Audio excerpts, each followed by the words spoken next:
Assalamualaikum warahmatullahi wabarakatuh. Saya Rosmawati dengan NIM 2038038 UTS Demokrasi dan HAM, dosen pengampu Riam Prayogi MPD. Baiklah, di sini saya akan menjelaskan mengenai teorisasi demokrasi dan demokratisasi masa kini. Pengertian demokrasi.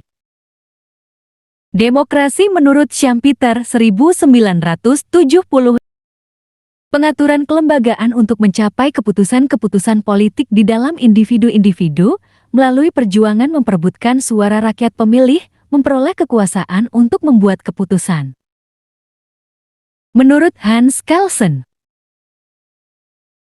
demokrasi adalah pemerintahan oleh rakyat dan untuk rakyat. Yang melaksanakan kekuasaan negara ialah wakil-wakil rakyat yang terpilih, di mana rakyat telah yakin bahwa segala kehendak dan kepentingannya akan diperhatikan di dalam melaksanakan kekuasaan negara. B. Cara menjamin agar pemerintah selalu tanggap terhadap kehendak rakyat berperilaku demokratis. Menurut Robert Dahl, pertama, memberitahukan perihal preferensinya itu kepada pemerintah melalui tindakan individual atau kolektif. Kedua, rakyat harus diberi kesempatan merumuskan preferensi atau kepentingannya sendiri. Ketiga, mengusahakan agar kepentingannya itu dipertimbangkan secara setara dalam proses pembuatan keputusan pemerintah, artinya tidak didiskriminasi berdasar isi atau asal-usulnya. Lembaga masyarakat menjamin 8 kondisi.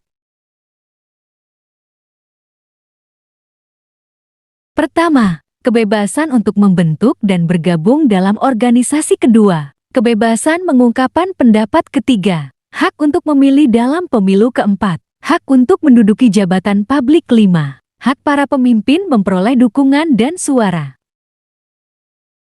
Keenam, tersedianya sumber-sumber informasi alternatif. Ketujuh, terselenggaranya pemilu yang bebas dan jujur. Kedelapan, adanya lembaga-lembaga yang menjamin agar kebijaksanaan publik tergantung pada suara pemilu dan cara penyampaian preferensi yang lain. Mungkinkah pemerintah mentolerir penentangan oleh kekuatan non-pemerintah? Menurut Robert Dahl, hal tersebut dapat terwujud jika muncul perubahan ke arah tatanan yang lebih demokratis, sikap saling menjamin antara pemerintah non-pemerintah. Masing-masing menyadari bahwa konfrontasi habis-habisan akan menghabiskan biaya besar.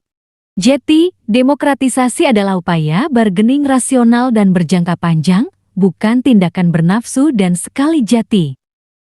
Menurut Rastow, prasyarat bagi demokratisasi adalah pembinaan negara bangsa demi kesatuan nasional.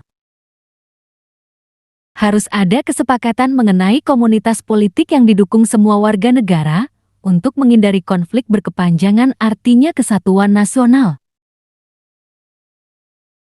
C. Elit politik sebagai faktor pendorong demokratisasi. Pertama, ketidakmampuan para politisi untuk menghasilkan reformasi ekonomi dan inovasi pelembagaan yang diperlukan bagi tumbuhnya demokrasi. Kedua, pemimpin yang setia pada demokrasi menolak penerapan kekerasan dan sarana yang ilegal dan tidak konstitusional untuk mengejar kekerasan. Ketiga, di seluruh dunia, kemajuan demokrasi diantaranya gaya kepemimpinan yang fleksibel, akomodatif, dan konsensual. Keempat, elit yang menduduki kekuasaan di negara otoriter pun bisa terdorong untuk merombak sistem jika pertimbangan mengenai reputasi mereka di masa depan memaksa melakukan itu.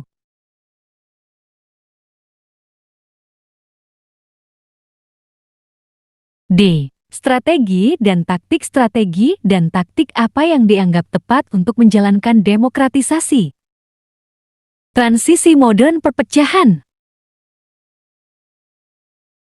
Pertama, melalui kejatuhan kolaps rezim otoriter sebelumnya, karena kalah perang atau diduduki pasukan asing. Contoh, negara-negara demokratis Eropa Barat dan Jepang.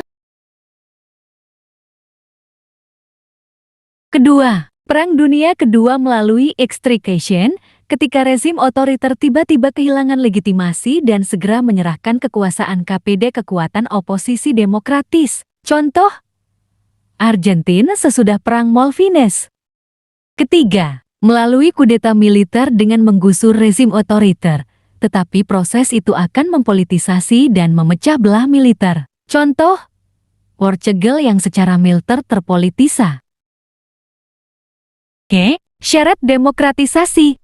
Pertama, kemauan rezim otoriter untuk mengambil inisiatif melakukan transisi menuju demokrasi. Kedua, kawan rezim otoriter untuk menerapkan transisi melalui transaksi negosiasi antara rezim yang mendukung demokrasi dan rezim yang tidak.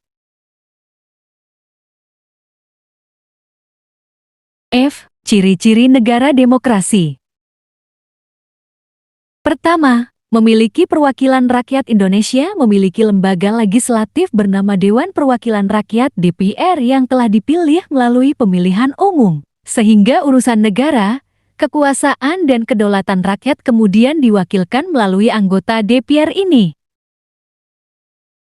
Kedua, keputusan berlandaskan aspirasi dan kepentingan warga negara. Seluruh keputusan yang ditetapkan oleh pemerintah berlandaskan kepada aspirasi dan kepentingan warga negaranya, dan bukan semata-mata kepentingan pribadi atau kelompok belaka. Hal ini sekaligus mencegah praktek korupsi yang merajalela.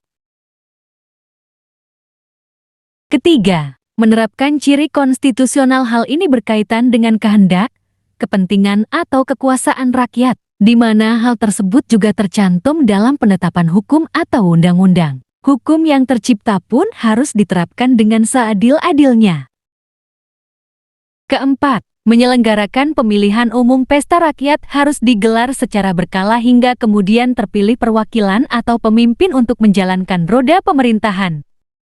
Kelima, terdapat sistem kepartaian. Partai adalah sarana atau media untuk melaksanakan sistem demokrasi. Dengan adanya partai, rakyat juga dapat dipilih sebagai wakil rakyat yang berfungsi menjadi penerus aspirasi. Tujuannya tentu saja agar pemerintah dapat mewujudkan keinginan rakyat. Tujuan demokrasi. Pertama, kebebasan berpendapat. Tujuan demokrasi adalah memberi kebebasan dalam berpendapat dan berekspresi. Negara yang menganut sistem pemerintahan demokrasi, di mana rakyatnya memiliki kebebasan untuk memberikan pendapat dan menyuarakan aspirasi dan ekspresi mereka. Kedua, menciptakan keamanan dan ketertiban secara umum. Demokrasi bertujuan menciptakan keamanan, ketertiban dan ketentraman di lingkungan masyarakat. Demokrasi akan menjamin hak-hak setiap warga negara dan mengedepankan musyawarah untuk memecahkan solusi bersama agar terjalin keamanan bersama. Ketiga, mendorong masyarakat aktif dalam pemerintahan. Demokrasi mengedepankan kedaulatan rakyat, sehingga rakyat akan dilibatkan dalam setiap proses pemerintahan, mulai dari pemilihan umum secara langsung hingga memberi aspirasi terkait kebijakan publik. Keempat, membatasi kekuasaan pemerintahan. Kekuasaan tertinggi dalam negara yang menganut sistem pemerintahan demokrasi ada di tangan rakyat. Artinya rakyat berhak memberi aspirasi dan kritik. Dengan demokrasi diharapkan akan menciptakan pemerintah yang bertanggung jawab. Kelima, mencegah perselisihan dalam suatu negara demokrasi. Setiap masalah atau konflik yang terjadi akan diselesaikan dengan musyawarah. Sehingga diharapkan dengan menganut sistem demokrasi bisa mencegah adanya perselisihan antar kelompok dan dapat menyelesaikan segala masalah secara damai. Kesimpulan, demokrasi dapat diartikan sebagai pemerintahan rakyat, yaitu sistem pemerintahan yang berasal dari rakyat, oleh rakyat, untuk rakyat. Bagi rakyat, demokrasi ini sangat penting karena dapat memberikan hak-hak dalam menentukan sendiri jalannya organisasi suatu negara.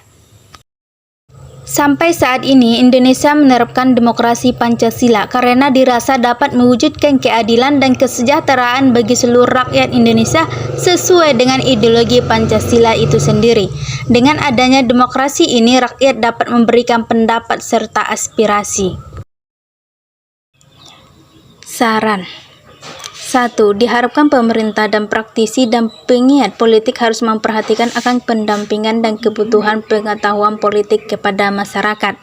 2. Sistem pemerintah yang seharusnya menjunjung hak warga negara dalam menentukan pilihannya tentang politik. Mau kuliah? Bingung kuliah di mana dan jurusan apa? Mari bergabung bersama kami di Universitas Pasir Pengrayan Program Studi Pendidikan IPS. Kami, Program Studi Pendidikan IPS, menerima mahasiswa baru tahun ajaran 2023-2024. Jadi tunggu apa lagi? Mari bergabung bersama kami. Caranya gampang dengan cara daftar di rumah saja dengan mengakses langsung website PMB UPP AC ID. Jadi tunggu apa lagi? Mari bergabung bersama Program Studi Pendidikan IPS.